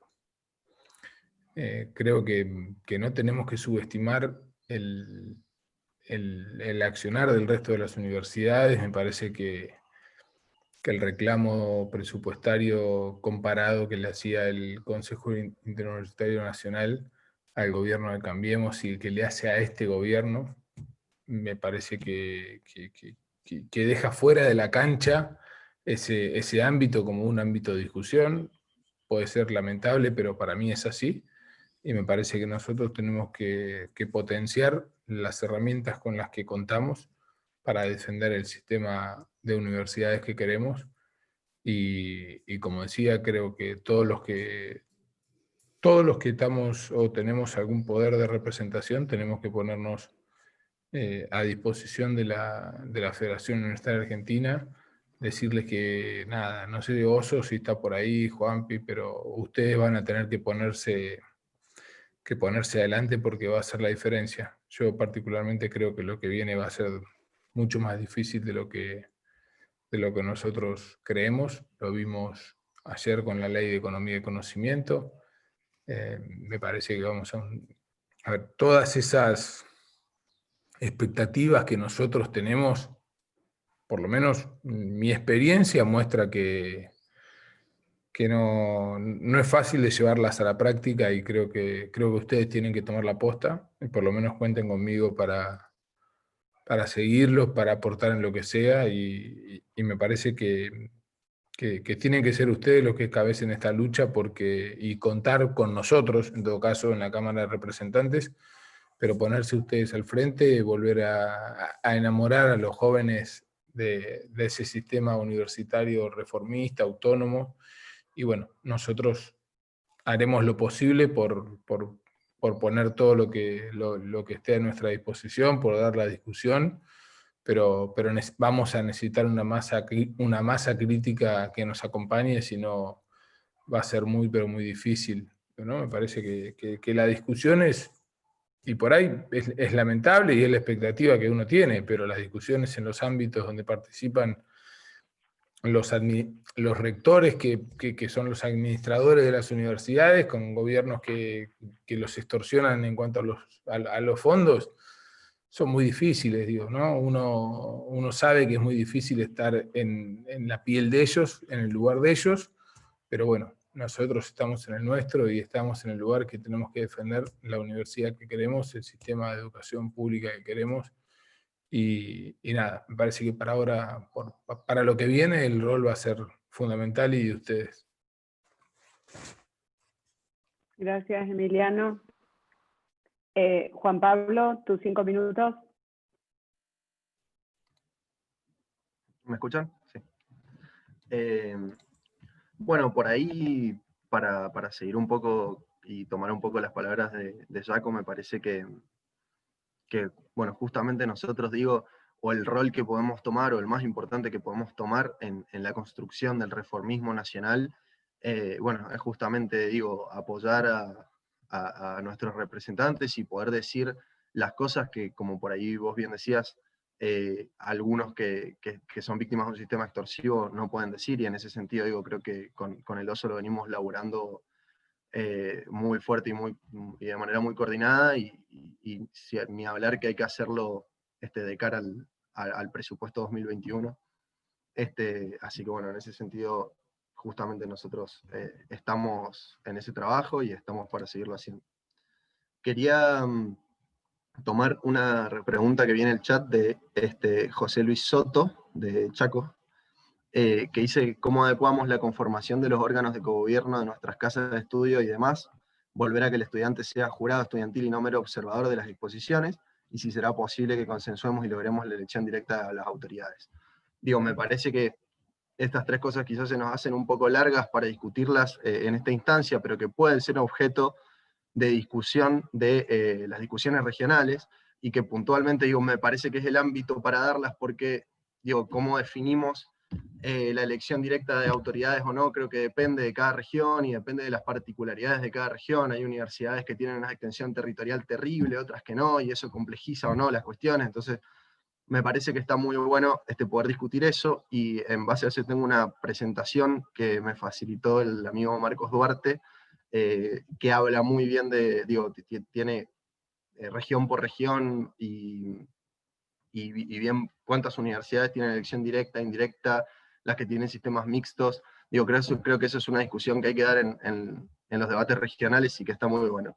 Por otro lado, sobre el jurado estudiantil y no mero observador de las exposiciones, creo que ahí Mónica o Dania nos pueden explicar un poco más, pero hace poco en CONEAU se aprobó un reglamento de veedores en los concursos, y bueno, justamente lo que ellas trabajaron fue que justamente vuelva a ser un jurado. En cuanto a la composición de los órganos de cogobierno de las casas de estudios, creo que, y en esto, bueno, yo hice bastante hincapié recién, nada, digo, tenemos una ley que nos pone algún límite, que establece este piso de representación docente. Digo, creo que como mínimo lo que tenemos que trabajar nosotros en cada uno de nuestros lugares es que la representación estudiantil sea lo más amplia posible. Digo, el gran problema que tenemos es que mientras más ampliamos la representación estudiantil, dejamos con menos representación a otros claustros que de por sí siempre están poco representados, que son tanto los graduados como los no docentes. Y en ese sentido, digo, me parece que ahí el foco de la cuestión está en la ley, que bueno, digo, es un oxímoron ya para nosotros. La ley de educación superior la discutimos absolutamente en todos los encuentros de políticas universitarias que tiene el reformismo, pero digo, la verdad, la conclusión siempre llega a ese lugar. Entonces me parece que eso es puntualmente lo que hay que trabajar. Después, si puedo, me gustaría como dejar alguna información sobre el tema de elecciones directas e indirectas. Si no sé si puedo compartir en pantalla, puedo. Acá está, a ver. ¿Se ve? Bueno, esto, como decía, nos lo facilitó Marcos Duarte, que estuvo ahí en la SPU y estuvieron haciendo un trabajo sobre este tema. Miren, podemos ver que en cuanto a la forma de elección de rector, ya hay 18 universidades. Yo creí que era bastante menos, porque digo, pero cuando uno se pone a contar, son muchas las universidades que ya tienen elección indirecta, otras que tienen la indirecta que todos conocemos, y por último, la Universidad de Mar del Plata tiene un sistema mixto. Después podemos ver que hay algunas universidades de las que tienen indirecta que ponderan por claustro, como es el caso de la Universidad Nacional de Córdoba, y otras que ponderan por claustro y por unidad académica, como es el caso, por ejemplo, de la Universidad Nacional de Cuyo. Sobre las formas de elección de los órganos de los consejos superiores, hay algunos que la tienen de manera indirecta, otros directa y otros mixta. Y bueno, por último, esto trae algunos datos más sobre la reelección del rector. El 93% permite la reelección, la San Juan Bosco y La Plata no permiten la reelección inmediata, y bueno, hay algunos que la tienen limitada a una reelección, el 71%, y el 29% no especifica. Digo, quería dejar estos datos porque me parece sobre todo que el tema de elección directa es una... No sé cómo dejo de compartir. Es uno de los debates que más en pugna se ha dado, y que es, creo que, algo que se tiene que discutir en las instancias de debate regionales. Así que bueno, quería hacer por ahí un poquito de eso, y cualquiera que quiera esa presentación para llevarla a los ámbitos de discusión regional, se la podemos facilitar. Y bueno, por último, digo, como para ir cerrando, quiero dejar alguna reflexión. Me parece que este ámbito de trabajo es genial, hace mucho que no se daba, y poder darlo así con tanta especificidad y con tanta cotidianeidad como lo estamos dando hoy gracias a este medio virtual, nos puede dejar con un trabajo mucho más fino, con un producto terminado mucho mejor de lo que podríamos haber logrado en otras instancias. Y en ese sentido, digo, creo que hay que hacerle mucho hincapié. Nosotros desde la Franja estamos comprometidos a elaborarlo en toda la extensión de este congreso, y creo que así tiene que ser con todos los actores.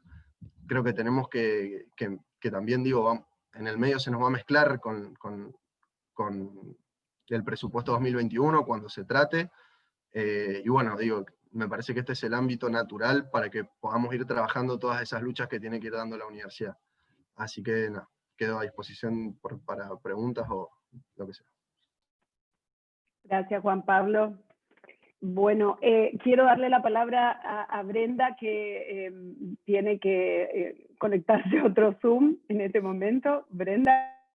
Sí, bueno, gracias. Primero, pedir disculpas por tener que retirarme un ratito antes, pero tengo una reunión a las 6:30, y quería, bueno, agradecer las reflexiones. Ahí estuve leyendo algunos de los comentarios y varias de las preguntas, ¿no? Bueno, que claramente dan en el clavo de muchos de los puntos y temas que creemos que tienen que ser parte de la agenda de los debates regionales. Quería decir algunas cositas rápidamente para anunciarlos. La primera, porque llevamos ahí con Moni, con toda la Fundación ALEM, más de 2 meses discutiendo, pensando y mirando lo que está pasando con el sistema educativo, dejar el pedido de que usemos las universidades para empezar a pensar, anticiparnos con lo que va a pasar con el inicio del ciclo lectivo el año que viene, con qué podemos hacer hoy, con cómo las universidades se pueden involucrar en algo que va a ser un desastre en términos del ingreso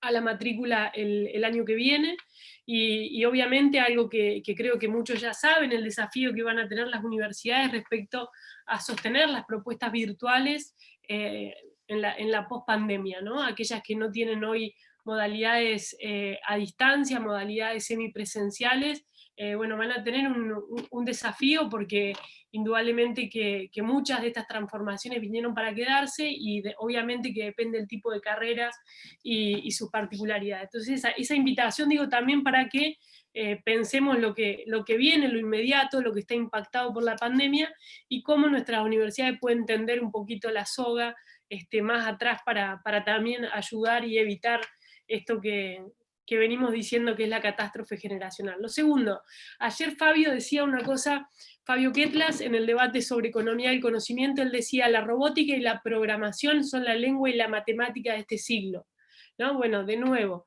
ahí alguien preguntaba qué hacemos, cómo hacemos para llegar a ese mundo que estamos queriendo construir cuando tenemos un piso tan bajo en el resto del sistema. Bueno, hay que trabajar sobre el tema, hay que ponerlo en agenda, hay que tensionar la articulación de la escuela secundaria con la universidad, brindar propuestas de articulación y hacer mucho uso de la extensión universitaria, pero con el desafío de abrir la agenda, de sumar actores, de incidir en el territorio, de articular con los municipios, pero también de brindar herramientas de formación que un poco es esta pelea, esta tensión, digamos, con un mundo que se las está propiciando por sí misma, sino. Tercero, respecto a la ley de educación superior, alguien preguntaba allí, decía, bueno, y traía a colación alguna reflexión de Hugo sobre la universidad del futuro. Yo honestamente no creo, digamos, que nosotros tengamos que esperar a una reforma a la ley de educación superior para plantearnos estos desafíos. Moni lo decía con mucha claridad. Históricamente nuestra posición ha sido que queremos una ley de mínima que establezca estándares. Ahora, si esa ley de mínima es para que no hagamos nada, tampoco sirve. ¿Cómo rompemos esa dicotomía? Bueno, demostrando que la autonomía la queremos para realmente disparar ese proceso de transformación, que la queremos para mostrar el camino, que la queremos porque esos datos que aportó el CRES con las áreas de vacancia, no vamos a esperar que venga la SPU a ponernos un programa para decirnos cómo hacemos para, no sé, ir a Villa de Soto, en Córdoba, en Tras las Sierras, a trabajar sobre la capacitación de los productores de miel, ¿no? O sea, lo hagamos. Utilicemos las herramientas que ya tienen las universidades y pongamos a disposición estos recursos. Y de nuevo la virtualidad nos vino a dar una herramienta, un modo, algo que hoy tiene un alcance muchísimo mayor al que tenía hasta acá. Entonces digo, no tiremos la pelota afuera, no la tiremos al Congreso, y mucho menos, y esta es mi opinión, mucho menos la tiremos en este contexto. Mucho menos a un gobierno, digamos, que como sabemos está reproduciendo la misma lógica que tuvieron en 2007, cuando empezaban a hablar de la reforma de la ley de educación y empezaba Cristina en su discurso de apertura a hablar de autonomía institucional, y varios hicieron comentarios al respecto y yo coincido, y el ejemplo es este presupuesto, lo decía Jaco, un presupuesto donde la plata que va a la SPU es mayor a la que va a la segunda universidad más grande del país. Es decir, el margen de recursos que van a tener para reproducir la misma lógica de látigo y billetera, para tratar de condicionar. Entonces digo, a esos actores me parece que hay que responderles con coordinación y cooperación entre nosotros.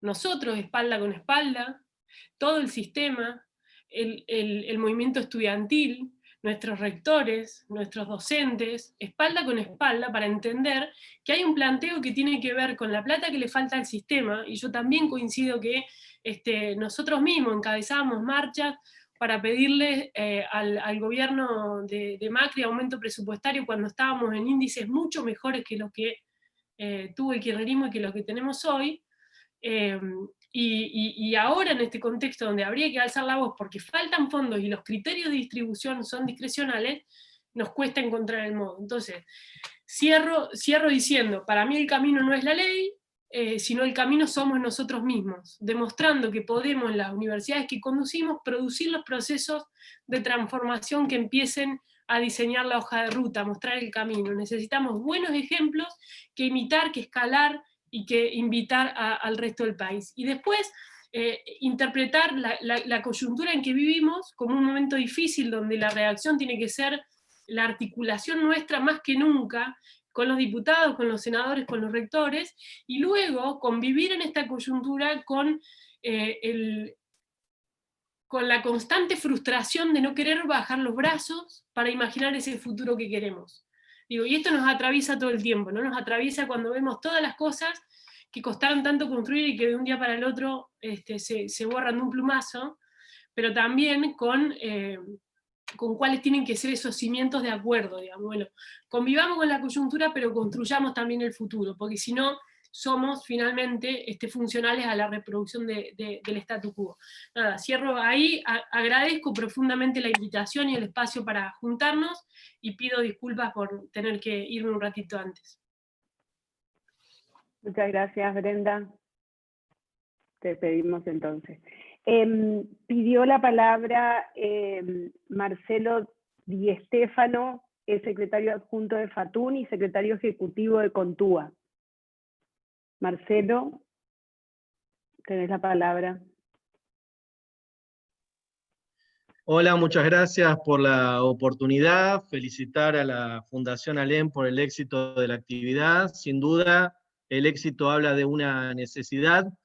Tenemos una gran performance cuando nos toca defender a la universidad pública, lo hicimos en los 90, en los 2000 y las semanas pasadas en la Cámara de Diputados con el presupuesto. Somos muy buenos para jugar de memoria ese origen común de la franja morada y el espíritu militante, pero no somos tan buenos para construir proyectos comunes y desarrollar estrategias en conjunto. Sin duda tenemos una oportunidad importante en este momento. Tenemos nuestro tronco común, la franja morada, tenemos a nuestros mejores cuadros en la Cámara de Diputados. La verdad que tenemos espadas propias como Emiliano, Brenda, José Ricardo, Niki, Josefina, que son parte de nuestro espacio. Y también se da un fenómeno que es el cambio generacional en el claustro de graduados.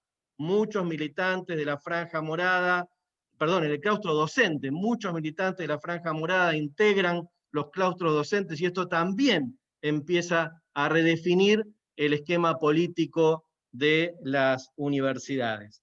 Brenda planteó la idea de resignificar la autonomía, y yo creo que efectivamente tenemos que trabajar en ese sentido, resignificando desde la perspectiva reformista, pero también teniendo en claro que del otro lado, así como se construye un relato sobre la política nacional y sobre la política internacional, se construye un relato de la política universitaria, y resulta que en 2018 eran reformistas.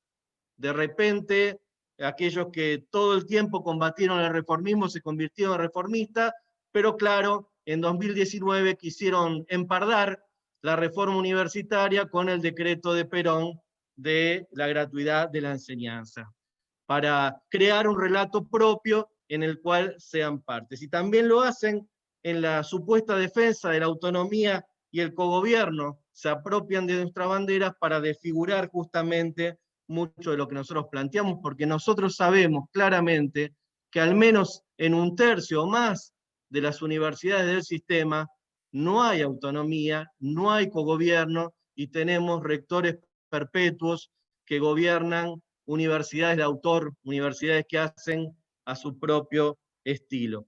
Esto nos plantea Juan Pablo cuando habla que hay que poner en discusión el cogobierno. Y por supuesto que hay que ponerlo en discusión, y me tocan escuchar discusiones porque yo comparto el espacio sindical con mucho más peronistas que pocos radicales, y cuando hablan de que hay que cambiar el cogobierno, no lo hacen del mismo lugar que lo hacemos nosotros, ¿no? Dicen, las universidades tienen que estar al servicio del proyecto nacional y popular. Dicen, hay que abrir el cogobierno para que participen las organizaciones sociales del pueblo. No es el mismo cogobierno que estamos planteando los radicales y las radicales. Entonces también me parece que tenemos que salir de nuestro espacio de confort y dar algunas discusiones que son importantes. Nosotros no somos una ONG, somos un partido político y disputamos poder. En ese sentido, me parece que en la estrategia tenemos que incorporar al menos 2 dimensiones.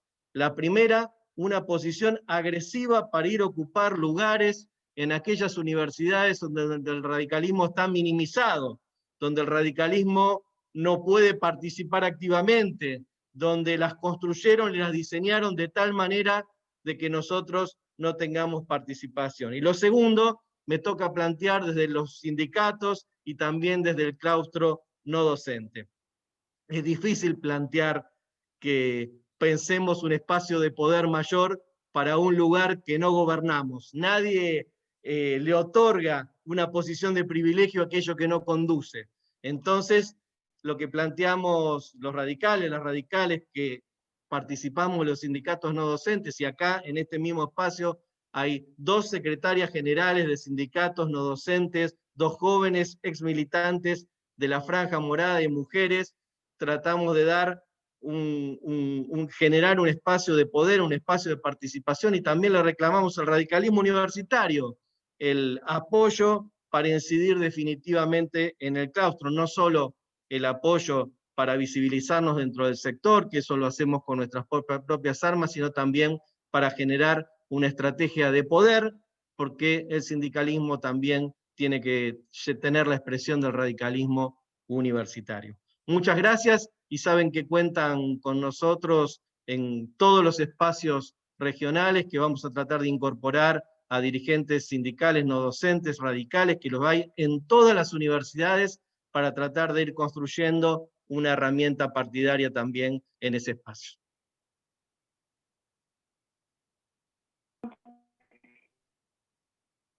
Bueno, ahora vamos a darle la palabra a Camila Pesino.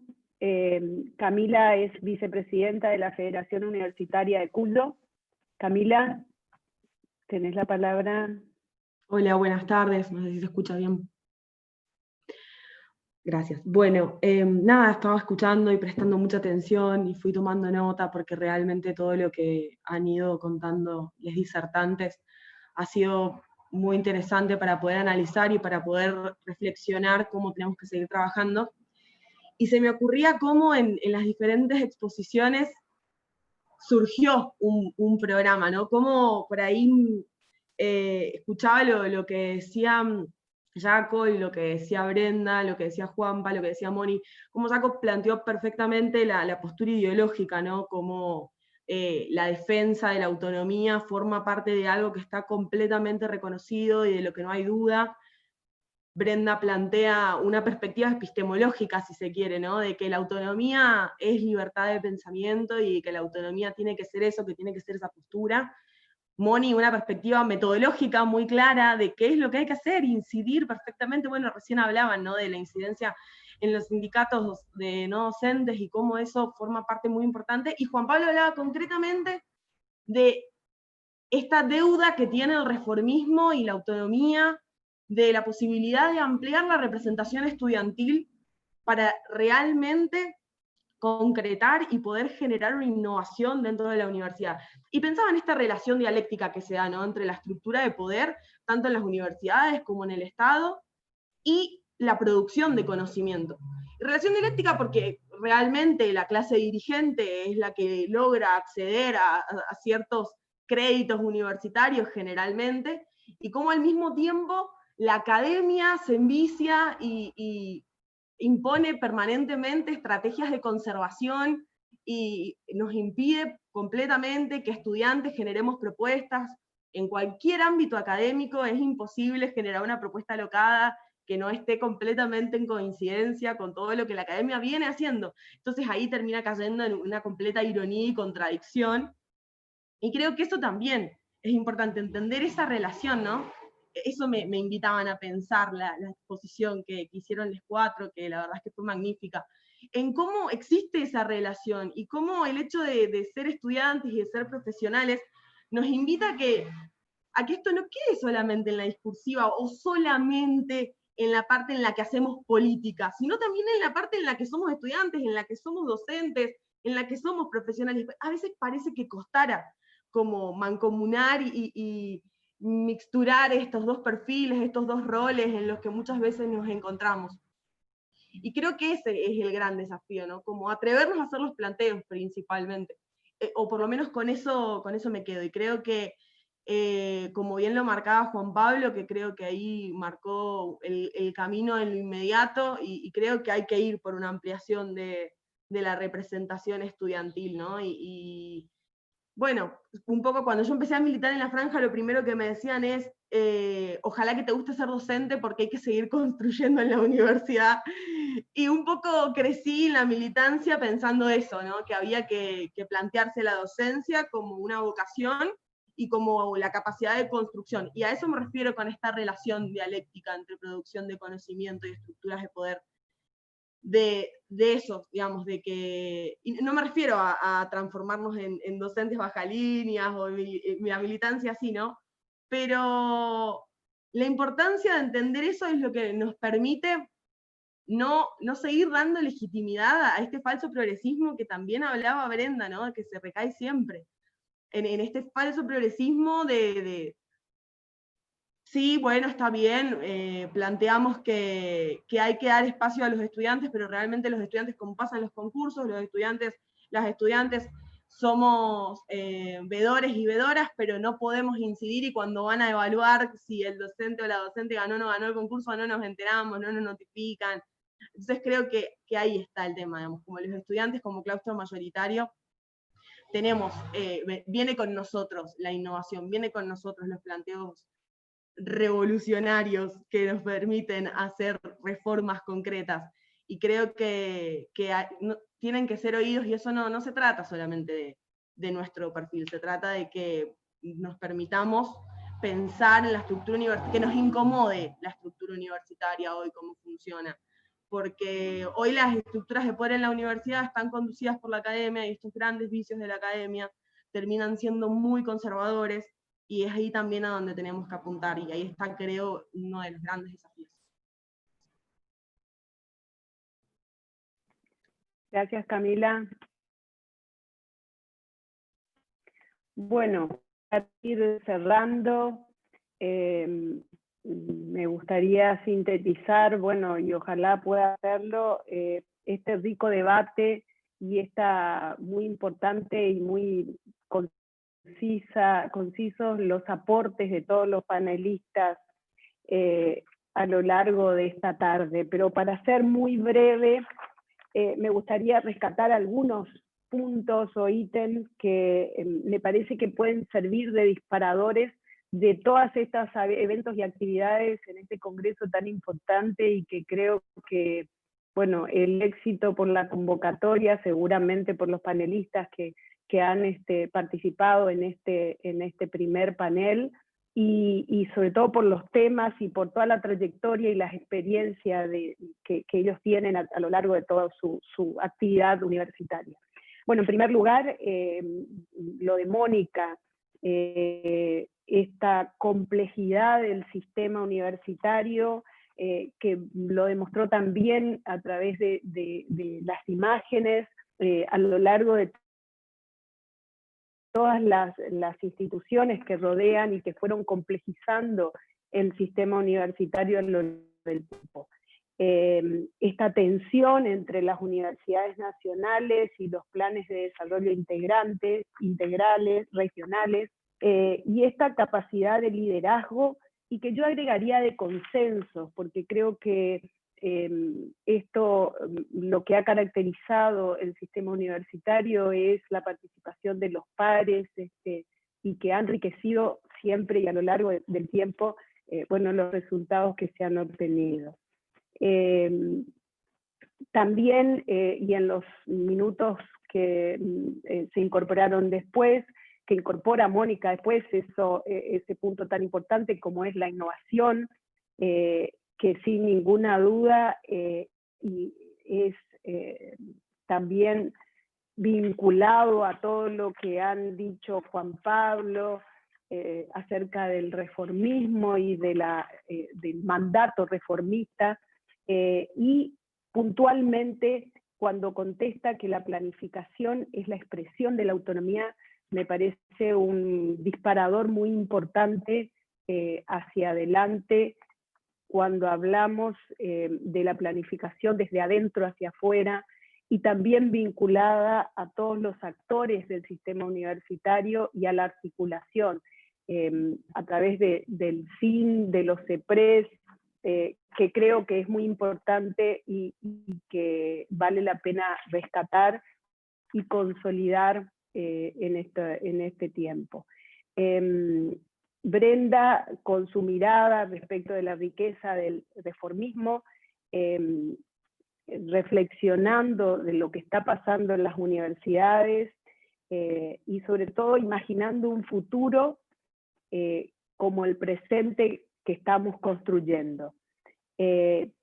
Cuando habla de una ley que no es suficiente, y en eso comparte con Mónica, que no es todo el sistema, y cuando habla de la coordinación y de la cooperación entre los actores del sistema universitario como aspecto muy importante para mostrar el camino, para pasar la coyuntura, y la articulación, como decía, con los actores del sistema universitario, con los legisladores, que también lo señalaba Emiliano en su disertación. Y para terminar, el aporte de Juan Pablo respecto de la participación del movimiento estudiantil, respecto de transferir el conocimiento, incorporar un concepto inclusivo, la pertinencia, enmarcarse en un cuadro de desarrollo regional, la interacción con la comunidad, son aspectos muy importantes a planificar. La planificación también permite un uso inteligente de los recursos y se orienta siempre al logro de o sostener o lograr la igualdad. Señaló también los métodos de elección y la composición de los consejos como temas importantes a analizar y a reflexionar. Y finalmente, bueno, la reforma universitaria, cuando lo señaló como no es solamente la corrección de los abusos, sino nuevos usos. Con ello me parece que lo que podemos destacar aquí es todos estos nuevos interrogantes, pero fundamentalmente desde adentro, desde los actores, desde la planificación, desde la cooperación, desde la articulación. Creo que es algo que todos los panelistas han rescatado a lo largo de la tarde. Nos han dado muchos interrogantes, muchos temas para seguir analizando, la innovación en los planes de estudios, la celeridad de la tecnología, que en uno de los comentarios que hacían también respecto de una intervención del rector Yuri en el panel anterior, también tiene que ver con el futuro, con la mirada que tenemos hacia la universidad del futuro. Hablar de planes de estudios, de la internacionalización, de la regionalización, de la flexibilidad, de la incorporación, de la articulación de los saberes que traen los estudiantes y que puedan ser reconocidos en los planes de estudios, hace también a esto que hablábamos y que hablaba Mónica de la innovación en la evaluación y en la acreditación de las carreras y de nuestras universidades. Bueno, espero haber logrado sintetizar muy brevemente en este tiempo para no excederme en el plazo. Estamos ya a 2 horas de haber comenzado este panel y esta actividad, así que nada más que agradecerles a los panelistas, muy especialmente, a todos los que están y que de alguna manera han participado, han comentado y han escuchado a lo largo de toda esta tarde, de estas 2 horas que hemos estado reflexionando, y bueno, los invitamos a los próximos paneles. Este es un espacio que creo que se va a prolongar de manera de que de acá puedan salir instancias y reflexiones y propuestas concretas para la universidad del futuro. Muchas gracias a todos y felicitaciones Fundación ALEM, al equipo de políticas universitarias, y bueno, seguiremos con estos eventos, con estos espacios tan importantes. Muchas gracias. Lilita, ¿te parece despedirlo?